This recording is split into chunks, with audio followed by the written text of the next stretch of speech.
ഞാൻ വിചാരിച്ചു പിരികം രണ്ടും കൂടി ഇപ്പൊ കൂട്ടിക്കെട്ടു.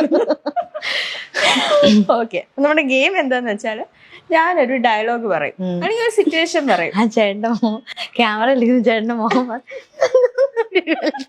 ക്യാമറ സൂം ചെയ്ത് നോക്കുമായിരിക്കും പെട്ടെന്ന് എന്തെങ്കിലും പറ്റിയോ. അതെ അതെ.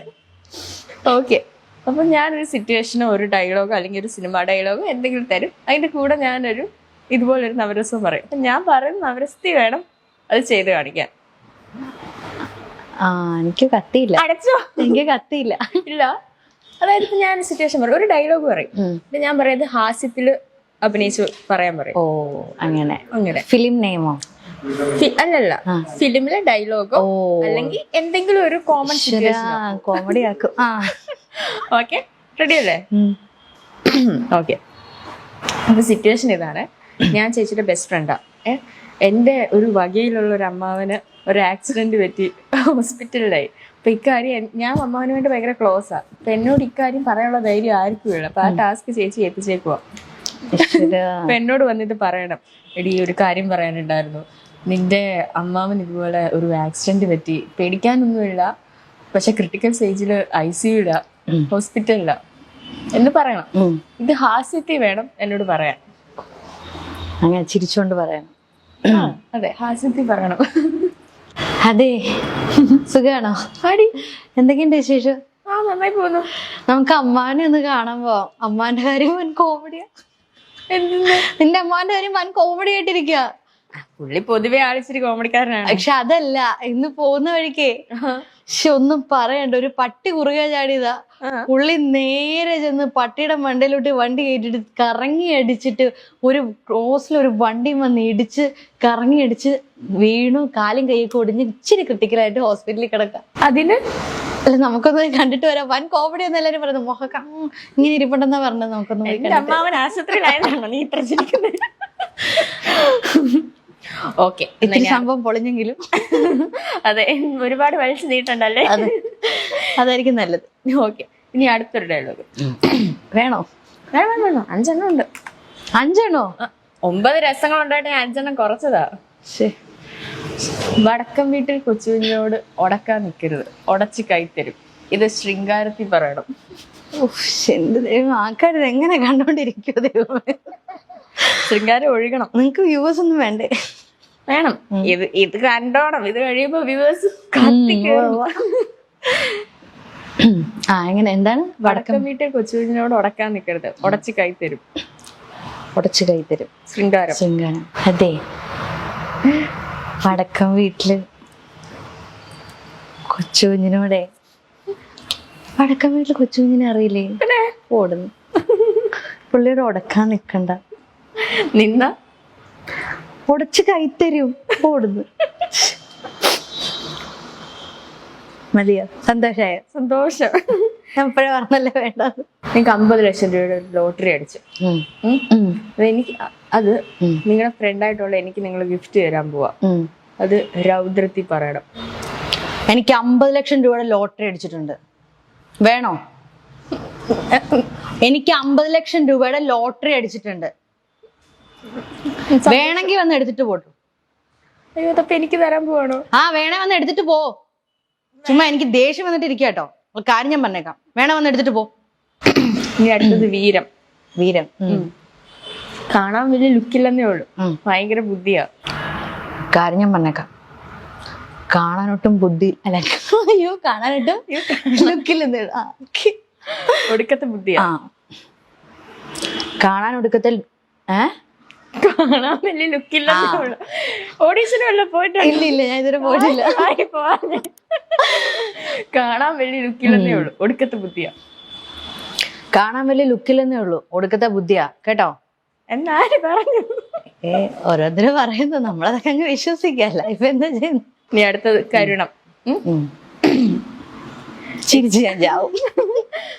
എക്സ്ക്യൂസ് മീ, കാക്ക തൂറിന്നാ തോന്നണേ. കരുണമാണേ നമ്മുടെ. തെറ്റിടാ.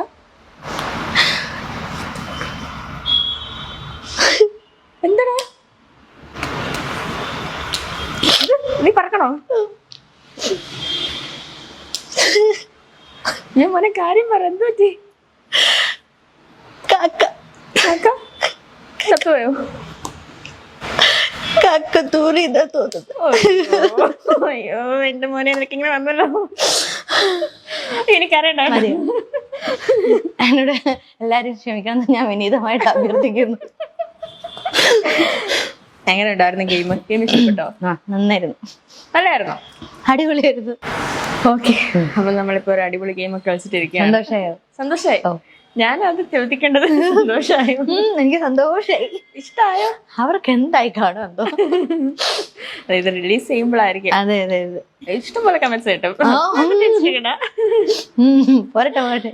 അപ്പം ഇപ്പം ഡാൻസർ ആണല്ലോ. ഒരു ഡാൻസർ ആയിട്ടാണോ അതോ ഒരു ആക്ട്രസ് ആയിട്ട് ആണോ അറിയപ്പെടാൻ ഏറ്റവും ആഗ്രഹിക്കുന്നത്? അത് അങ്ങനെ ചോദിച്ചാൽ വലിയ പ്രശ്നമാണ്. രണ്ടും ഇഷ്ടമാണ്. രണ്ടും ഇഷ്ടമാണ്. നമ്മുടെ ശോഭന ചേച്ചിയൊക്കെ പോലെ ആക്ട്രസ് കം ഡാൻസർ അങ്ങനെ. ഓ, ഇഷ്ടപ്പെട്ടു കേട്ടോ. അത് ഭയങ്കര ഇഷ്ടമാണ്. പിന്നെ എല്ലാം ദൈവത്തിന്റെ അനുഗ്രഹം പോലെ. ഇപ്പം ഡാൻസ് തന്നെയായാലും കുഴപ്പമില്ല, നമുക്കൊന്നും പറയാൻ പറ്റത്തില്ല. നമുക്ക് ഈ ഫീൽഡിൽ നമുക്ക് എത്ര നാൾ നിൽക്കാൻ പറ്റുമെന്നോ അല്ലെങ്കിൽ നമുക്ക് എത്ര നല്ല ക്യാരക്ടേഴ്സ് ചെയ്യാൻ പറ്റും എന്നൊന്നും അറിയാൻ പറ്റില്ല. പിന്നെ ഡാൻസ് ആകുമ്പം അത് നമ്മളാണല്ലോ തീരുമാനിക്കുക ഇപ്പം എത്ര നാൾ വേണം എങ്ങനെയാണെന്നൊക്കെ. ദൈവം സഹായിച്ച ഒരു കുഴപ്പമില്ലാതിരിക്കുകയാണെങ്കിൽ ഡാൻസ് മാത്രമായാലും കുഴപ്പമില്ല. നല്ല വർക്ക് കിട്ടിയാലും കുഴപ്പമില്ല.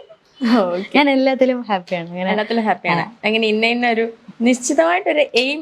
ഓ, അങ്ങനെയൊന്നുമില്ല. അതൊരു ലക്ഷ്യമില്ലെന്ന്. ഓ, അപ്പൊ ഞാനൊരു ലക്ഷ്യമില്ലാത്തവളായിരുന്നല്ലേ? അതിപ്പോ മനസ്സിലായല്ലോ. മറ്റേ ഇന്ന് തന്നെ ഒരു ഭിത്തിയിൽ ഇങ്ങനെ എഴുതി വെക്കണം എയിം എന്ന് പറഞ്ഞിട്ട്. എനിക്ക് കിട്ടിയതൊന്നും അങ്ങനെ കിട്ടിയിട്ടുള്ള കാര്യങ്ങളല്ല. ഞാനിങ്ങനെ എയിം ചെയ്ത് അങ്ങനെ എടുത്തിട്ടുള്ള കാര്യങ്ങളൊന്നും അല്ല. അതൊക്കെ എങ്ങനെയൊക്കെയോ സംഭവിച്ചു പോയി. ഓക്കെ, ഈ ഫീൽഡിൽ ഏതെങ്കിലും ഒരു ഗോഡ് ഫാദർ ഉണ്ടോ ശരിക്കും?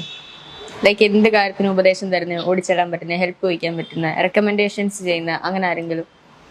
അങ്ങനെ ഒരാളുടെ പേര് നമുക്ക് അങ്ങനെ പറയാൻ പറ്റിയ, എനിക്ക് ആദ്യമേ മുതലേ എൻ്റെ കൂടെ നിന്ന് എന്ത് ചെറിയ ചെറിയ കാര്യത്തിനായാലും പോലും ആദ്യമേ തന്നെ എപ്പോഴും കൂടെ നിന്ന് സപ്പോർട്ട് ചെയ്യുന്നത് അമ്മ അച്ഛനും തന്നെയാണ്. അത് ഞാൻ ഏത് വഴിക്ക് പോണ ആ വഴിക്ക് പോയാൽ അത് വേണ്ട, അത് തെറ്റാണെന്നൊന്നും ഇത് വഴിക്ക് പൊക്കോ അങ്ങനെ പറഞ്ഞ് അതായിരിക്കും നല്ലതെന്നൊക്കെ പറഞ്ഞു വിടുന്നത് അവർ തന്നെയാണ്. പിന്നെ നമ്മുടെ കൂടെ വർക്ക് ചെയ്യുന്നവരൊക്കെ ഇപ്പം എന്തെങ്കിലും ഇങ്ങനെ ഒരു ക്യാരക്ടർ വന്നിട്ടുണ്ടോ, ചെയ്യണോ, ഒക്കെ ആണോ എന്നൊക്കെ ആരോടെങ്കിലും ചോദിച്ചാൽ അങ്ങനെ പറഞ്ഞു തരുന്ന ഒരുപാട് ഫ്രണ്ട്സ് ഒക്കെ ഉണ്ട്. ഓക്കെ, ഇപ്പം അച്ഛൻ ആർട്ടിസ്റ്റ് ആണെന്ന് പറഞ്ഞു. ഈ അമ്മയ്ക്കും അനിയനും ഒക്കെയുള്ള ടാലൻസ് എന്തൊക്കെയാ? അമ്മയ്ക്ക് എന്റെ പുറകെ ഇങ്ങനെ നടന്ന്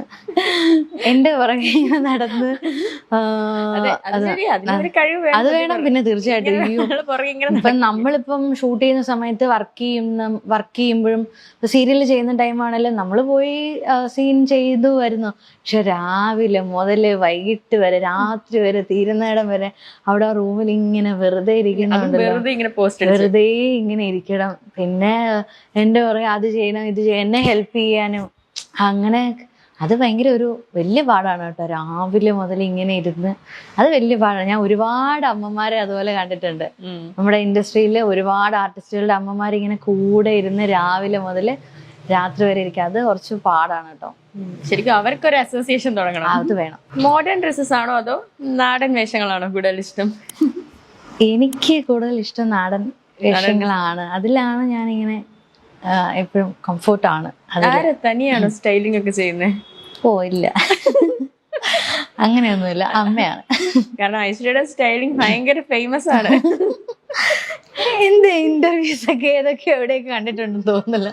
പിന്നെ ഒന്നും കാണാതെ ഞാൻ ഇന്നിങ്ങനെ വന്ന് രാവിലെ ഇരുന്നതാ. ഞാൻ ആ കാര്യത്തിൽ വൻ തോൽവിയാണെന്ന് പറയാം. അത്ര അറിയാം. എല്ലാ ഡ്രസ്സും സെലക്ട് ചെയ്ത അമ്മയായിരിക്കും. എല്ലാ ഡ്രസ്സും സെലക്ട് ചെയ്യുന്ന അമ്മയാ. പിന്നെ ഞാൻ തന്നെ ഇടുന്നതൊക്കെ എന്തെങ്കിലും ഇട്ട് കഴിഞ്ഞാൽ അതൊക്കെ ഇതെന്ത് വേഷം എന്നായിരിക്കും എല്ലാവരും മിക്കവരും ചോദിക്കുന്നത്. പിന്നെ അങ്ങനെ വലിയൊരു ടാസ്ക് എടുക്കാൻ പോകാറില്ല. അമ്മ എടുത്തോ, ഞാനിടാം, ഇത്രേ ഉള്ളൂ. ഇപ്പൊ ഒരുപാട് ഡ്രസ്സുകളും കാര്യങ്ങളും അങ്ങനെയൊക്കെ ഉണ്ട്. അപ്പം നമ്മളിപ്പോൾ കേൾക്കുന്ന ഒരു കാര്യം, ഈ ബോഡി ഷേമിംഗ് എന്ന് പറഞ്ഞാൽ അത് എപ്പോഴെങ്കിലും ഫേസ് ചെയ്തിട്ടുണ്ടോ? കാരണം ഐശ്വര്യ കുറച്ചും കൂടി ഒരു ബബ്ലി ഫിഗർ ആണല്ലോ. അങ്ങനെ അതിപ്പം പറഞ്ഞിട്ടുണ്ട് ഇങ്ങനെ ഭയങ്കര തടിയാണ് അങ്ങനെ പറഞ്ഞിട്ടുണ്ട്. പിന്നെ നമ്മളെ നേരിട്ട് കാണുന്നേക്കാളും ഒന്നും കൂടെ തോന്നും, ഫ്രെയിമിൽ ഒന്നും കൂടെ കുറച്ചുകൂടെ തോന്നും, അങ്ങനെ ഫീൽ ചെയ്തിട്ടുണ്ട്. പല ആർട്ടിസ്റ്റുകളും അങ്ങനെ പറഞ്ഞിട്ടുണ്ട്.